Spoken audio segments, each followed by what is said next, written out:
बंगले से शुरू होने वाला अधूरा सपना। मुंबई, समंदर की लहरों के पास एक बंगला है जो दिखता तो है आलीशान, लेकिन अंदर सिर्फ खामोशी रहती है, जिसे एक बेहतरीन कलाकार ने अपने लिए बनवाया था। पर अफसोस, वो खुद उसमें कभी नहीं रह पाया। कहते हैं उस बंगले में कोई टिक नहीं पाता। कभी बिजनेसमैन भागा, कभी डायरेक्टर डरा, कोई टिकता ही नहीं। और उस बंगले की हर ईंट एक ही नाम पुकारती है, संजीव कुमार। जब कोई अपना हमसे हमेशा के लिए जुदा हो जाए तो हम जीते तो हैं, लेकिन जिंदगी नहीं होती। फिल्म अंदाज से संजीव कुमार का ये डायलॉग, क्या ये बंगला शापित है या ये उस अभिनेता की अधूरी चाहत का बोझ अब भी ढो रहा है? वेलकम टू आरपीज वर्ल्ड, मेरी आवाज सुनो। आज मैं आपको सुनाऊंगी संजीव कुमार का अधूरा सपना, वो बंगला जहां कोई टिक नहीं पाया। हरि भाई का सपना एक घर, हरि भाई जरीवाला, वही जिनकी अदाकारी का नाम था संजीव कुमार। थिएटर से फिल्मों तक का सफर, शोले का वो ठाकुर, ये हाथ मुझे दे दे ठाकुर, नहीं ये हाथ मुझे दे दे ठाकुर, नहीं। नया दिन नई रात के वो 9 किरदार, मौसम, सिलसिला, खिलौना, कोशिश, हर रोल लाजवाब। लेकिन इतने बड़े सुपरस्टार की जिंदगी में एक चीज हमेशा अधूरी रही, एक घर।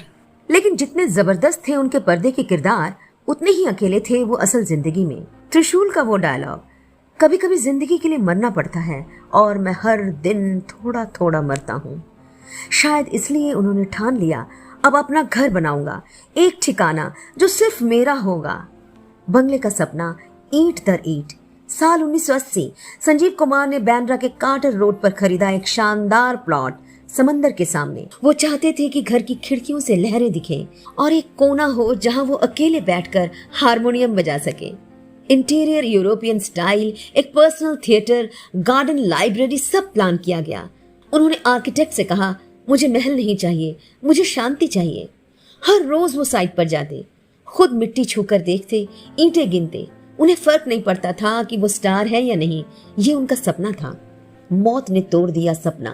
बंगला बनकर लगभग तैयार था, फिनिशिंग का काम चल रहा था। लेकिन 6 नवंबर 1985 की सुबह सब कुछ बदल गया। दिल का दौरा पड़ा और संजीव कुमार इस दुनिया से चले गए, सिर्फ 47 साल की उम्र में। जो बंगला उन्होंने अपने लिए बनवाया था, उसमें वो एक रात भी नहीं गुजार पाए। जिंदगी एक किताब की तरह है, कुछ पन्ने अधूरे ही रह जाते हैं। उनके निधन के बाद वो बंगला बस एक खंडहर बन गया और वहां शुरू हुआ रहस्यमयी घटनाओं का सिलसिला। क्या बंगला सच में शापित है या अफवाह?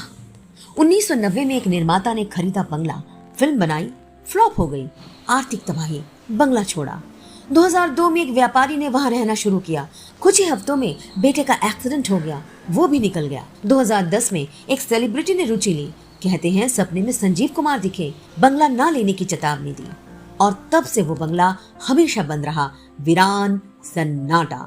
कुछ घर ख्वाबों से बनते हैं और कुछ ख्वाबों की कब्रगाह बन जाते हैं।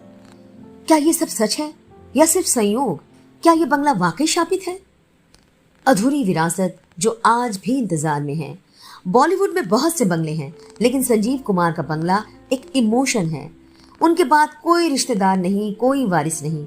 आज वो बंगला बेचने के लिए लिस्ट में है, लेकिन हर बार डील कैंसिल हो जाती है। शायद उस बंगले को किसी ऐसे की तलाश है जो सिर्फ रहना नहीं चाहता, समझना चाहता है उस इंसान को जो उसे बनाकर चला गया। मैंने बहुत कुछ कमाया मगर अपना एक घर न बना सका। क्या आप भी कभी उस बंगले को देखना चाहेंगे? आज भी जब कार्टर रोड से गुजरते हैं तो वो बंगला चुपचाप खड़ा रहता है। एक अधूरी खिड़की, टूटा गेट और दीवारें जो शायद फुसफुसा रही हैं। कभी कोई था जो उसे घर कहना चाहता था।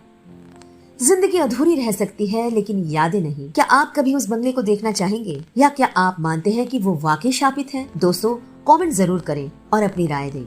और ये कहानी आपके दिल को छू गई हो तो लाइक करने के साथ साथ शेयर जरूर करें। शुक्रिया दोस्तों, आरपीज वर्ल्ड मेरी आवाज सुनो को सुनने के लिए। मैं हूँ आरपी और ये है मेरी आवाज सुनो।